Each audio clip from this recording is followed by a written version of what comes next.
Hey everybody out there, my name is Dragnix, and we're locking on to Finding Teddy 2. This is a new series that I've come up with. Basically, it's a Let's Try series, however, it's got a twist to it.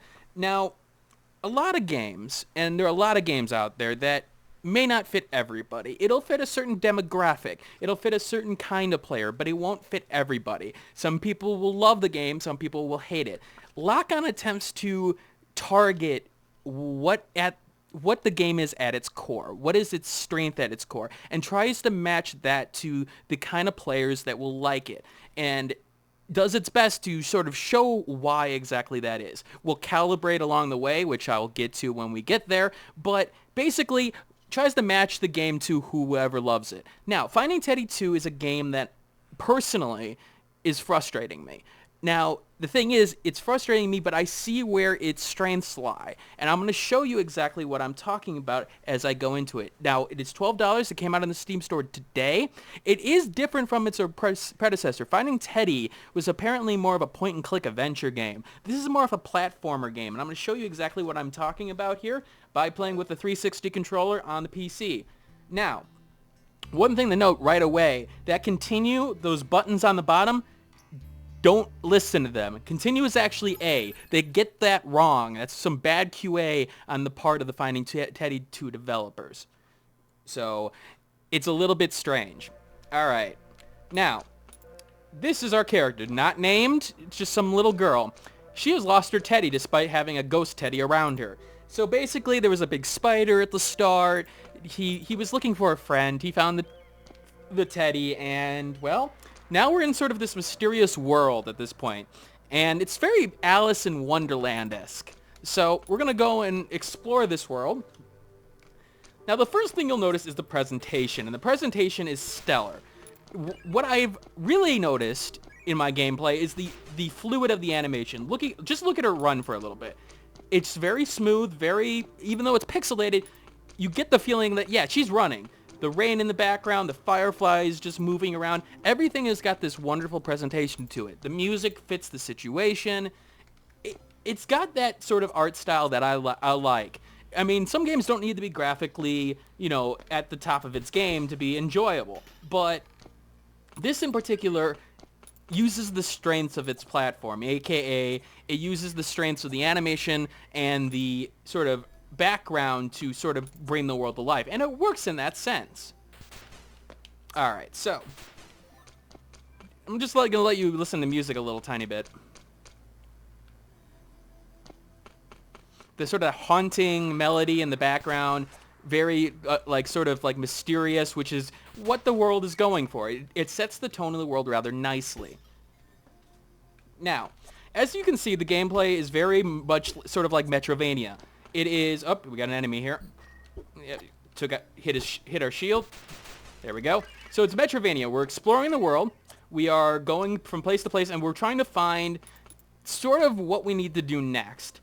And we can combat enemies. We got sort of the down A of Link at this point. Oop, that's water. We can't swim, so a little bit of a problem there. We have a sword and shield. Right now, that's pretty much all we have. We don't have any other special abilities, really, except for this lexicon, which I'll get to in a bit, which is not really a combat portion of it. Now, one of the things you'll notice about combat is the fact that the sword swipe is very, very short. So you have to get really close on enemies, and running in and trying to hit them at this point is probably going to be a failure. There I was able to stop in time, but, that's not going to always work. So there is this sort of sense of you got to be very careful and very pointed with your movement. Now, I have 5 health bars. I believe that you can upgrade it later on, but I haven't gotten an upgrade yet. This is just me sort of speculating based on some store purchases that I see, as well as some better equipment. I personally like this down A attack. I think it's a lot more useful than everything else because it sort of shields you from things too. That's the most bottom point at this point. Here, with a sword with a short range, it's really hard to tell. And then again, your shield will block enemy attacks. Let's see here. See, there you go. So you got to keep that in mind. Also, there are hidden sections like Metroidvania, as you can see over here. Already got that treasure. So it's got that style to it. Well, combat's methodical, shield is there. Let's get to sort of what the main portion of the segment is, and it's called the calibration. Let that play. All right, so what is the calibration? Well, the calibration is where we sort of pinpoint where exactly this game starts to sort of lose an audience and gain an audience. Now, the thing with this game, from what I've seen, is that it is a game in which it tells you absolutely nothing. Now, like, for example, the shield portion. You saw the shield and me blocking with that shield. The game did not tell me that. The game told me absolutely nothing about that. Instead, it's just sort of happened. I sort of had something fire at me, I didn't move, and all of a sudden I noticed it bounce off the shield. Now, you could make the argument, well, okay, so that makes a little bit of sense. That's why the shield's there for. But in modern day games, they usually at least give you some of that information, like you can press, X to block. Here, you just don't move, but it's where Finding Teddy 2 starts to fall apart a little bit in terms of players who need to have their hand held. The game also does not have a map. Go to the menu here. Absolutely no map of any sort. And that can be problematic because this is a Metroidvania game, as I mentioned before.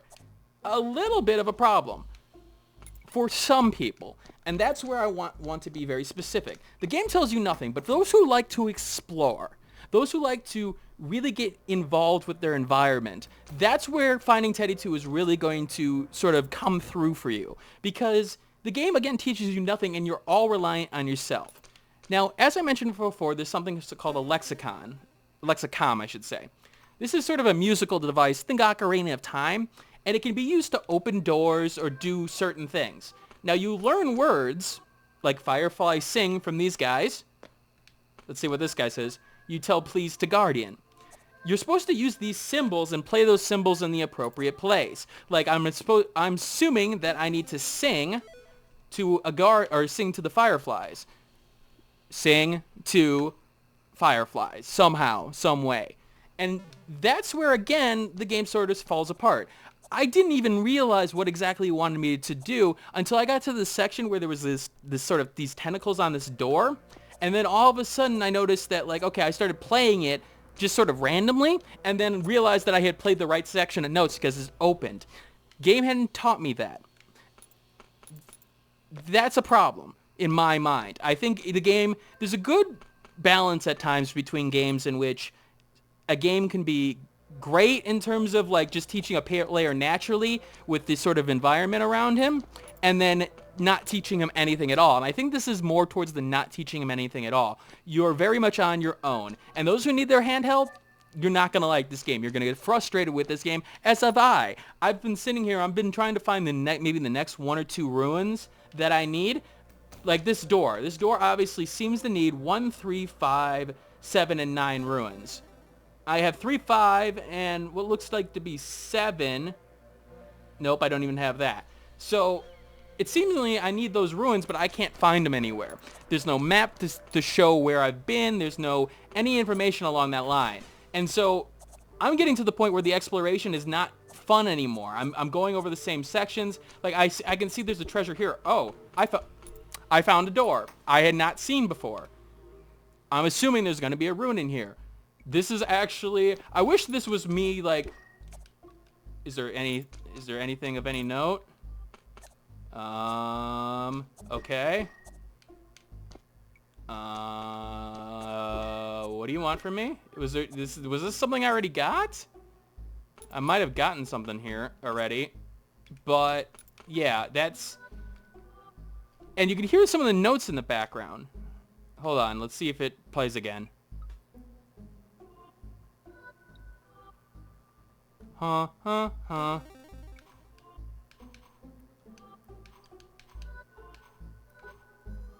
See, this is where it's getting confusing. It seems like it wants me to play something, and I have no idea what it wants me to play. Alright, I know that there's a door there now. I don't know if I had gotten to this door. I don't think I did. I don't remember seeing this before. So, again, this game is not really teaching me much of anything. So that's where it's going to fall apart for people, and I think I've sort of, hit that on the head, like, okay, if you like exploration, you're going to like this game. Mostly. To a certain extent. Me, on the other hand, that's where I'm having real problems with the game. Again, I want it to teach me its rules. I want me to teach it its boundaries so I know what's going on. What else? Well, the problem is there's no bindable keys. Now, in particular, again, as I mentioned before, it wants me to save. It's not the A button. It's actually the Y button and then the A button to confirm it. It got all those controls wrong. How you let that through, especially in a game that's a platformer, that's sort of a sin for me in terms of a platformer. People are going to want to play with a controller more than anything else. And on the keyboard, apparently, there's no bindable keys as well, which is, again, another huge problem. Now, I'm going to go out here and look into the other side of the world, because I was able to find a book, and I entered this world via this book.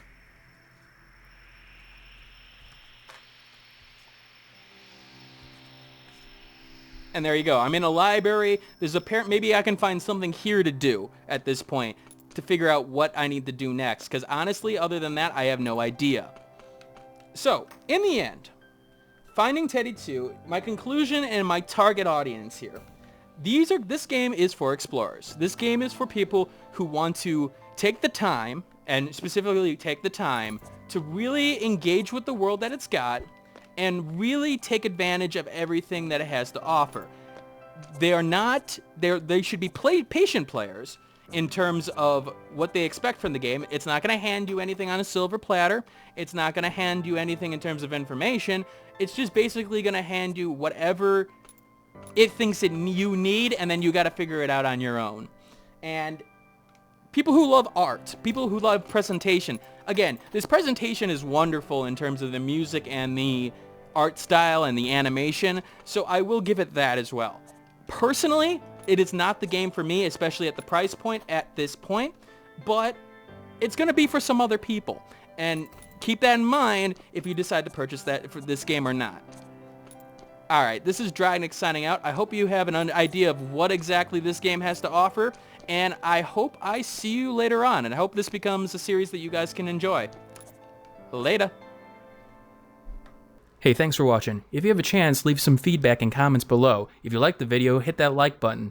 And if you want more content like this, hit that subscribe button. This is Dragnix signing off, hoping that gaming brings as much fun to you as it does for me.